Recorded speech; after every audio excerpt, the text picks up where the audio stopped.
With more reaction now on Fidel Castro's life and death, we have Portia Siegelbaum, who is a CBS News producer who has covered Cuba for 12 years. She joins us by telephone from Havana. Portia, good morning. How did this news break, and what has been the reaction inside Cuba? Alex, it's very different from the reaction in Miami.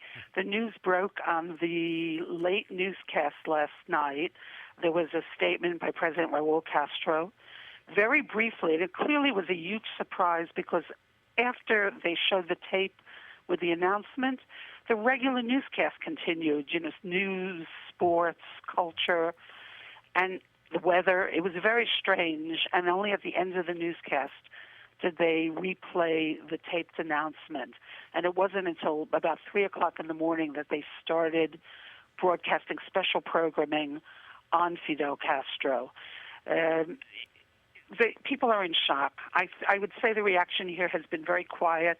People who learned about his death last night stayed glued to their TV sets.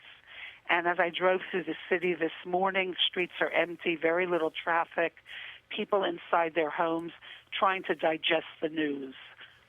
Portia, there's going to be 9 days of mourning in the country, and I'm just wondering if you're sensing already any sort of generational difference in reaction to this. There is a generational difference because the important thing is that Fidel Castro didn't die while he was still president of the country. He wasn't in office. So he has been out of the main scene since 2006, and certainly after 2008, when Raul Castro took over permanently.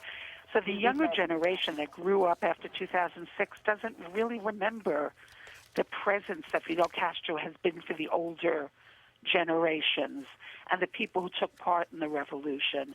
So the older people are more emotional, are reacting more strongly, whereas younger people say, oh, it's a shame, he was an old man, my family liked him, but they don't have that same visceral tie to him that many older people do have. All right. Portia Siegelbaum in Havana, thank you very much for being with us this morning.